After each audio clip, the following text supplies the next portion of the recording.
looking for.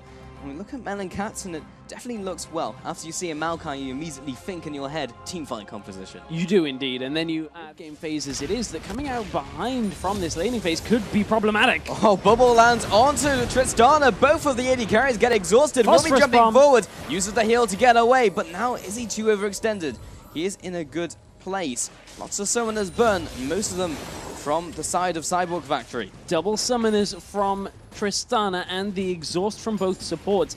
That is a big win in the bottom. Oh, bubble again! Another Acroprison followed with the Phosphorus Bomb. First blood, last auto attack by Dioud secures it. And the jungle tries to get something away here. He looks to counter jungle away from Gilius. His counterpart, speaking of Gilius, headed into the mid lane. There's the flag, there's the drag, heads onto Shiage in the mid lane. Flash comes out, lands the passive as well. Last tower shot plus the ignite isn't enough to pick him up in return. The answer is going to be a no. Will be escaping by the skimmer's teeth. However, Kha'Zix is coming in, but Zeclipse roams in from the top lane. Gets the jump over the wall, a smooth 1-0. And for a top farm, large CS disparity in the bottom lane, but in the mid lane we do have Idylom coming in from the backside. Abaria, does he have the ability to get away with it? He will head in with this one with the death mark. That will be a dead Kha'Zix as it ticks down. And Shiage trying to get something back onto Gilius, but not even close with the damage. Really up again.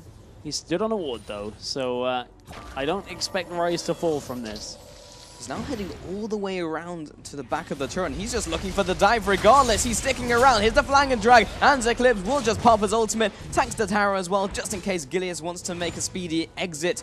But Idylom now heads into the top lane. See if he can clear out the minion wave. But now he's just going to be dived as well. Gilius still has the ultimate. The flank and drag will be duking out the way of it, but can't juke the second one as well. Gilius will be flashing away from the turret. Zeclipse, does he have enough damage? He will just need a couple more seconds. Here comes the sapling. Doesn't land that one, but does have the twisted advance along with the arcane smash, and now is just a chasing game. He's Gilius isolated. Has to be careful though. Idylom will get locked up, and Zeclipse takes him one-on-one with the assist going to Gilius. A 2-0 in total. And now red buff has spawned. It looks like the point of contention for these two junglers. It does. Gilius.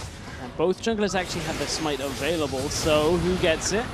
Looks like it's the team of MelonCats, and there's the Monsoon for the disengage. Idylom takes a huge amount of damage. Gilius has the Cataclysm, locks up Tarky, will be forcing his flash as well. So summoners across the board have been burnt. Here comes Abaria, here comes the Deathmog, and there goes the dead Tristana. Crykee comes in for a very aggressive play. 1 versus 3. You are not the front line, Corki, and he will be punished for it.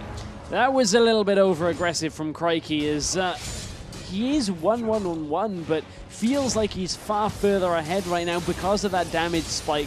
But top lane is still under a lot of threat here from MelonCats, and Shiage is trying to hold it with his wave clear. Flag, drag, here comes the tidal wave. Will be Zhonya'd out of this one. How much more CC and how much more damage do they have? Flow comes out, and that will be Dioud finishing him off with a nice little going for this one-on-one against him. Meanwhile, the rest of the team, tidal wave was expended, heading back to the mid laners. Here comes the Zhonya's Hourglass. Abaria not in good shape. Will be duking out of the way of a couple skill shots. Now comes in Tristana from the side. This is very messy to kick off the fight. Zeclipse comes in from the top lane. Abaria as well. He will be taking him out with his ultimate Vengeful Maelstrom.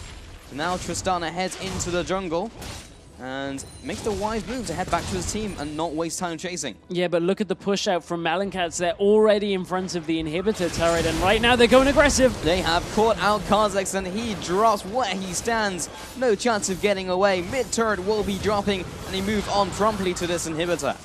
That's an inhibitor falling. 3 members still dead. I wondered if MelonCats feel confident enough. Another pick may open this up, but it is a tough task to get 2 Nexus turrets, especially with Janna there as well. Flag and drag into the AD carry, and he just explodes. Pop goes Tristana. They will be moving on to the Nexus turrets. Make that the second, make that the Nexus itself. And MelonCats find themselves a very decisive victory in the first game of this best of 3 up against Cyborg Factory.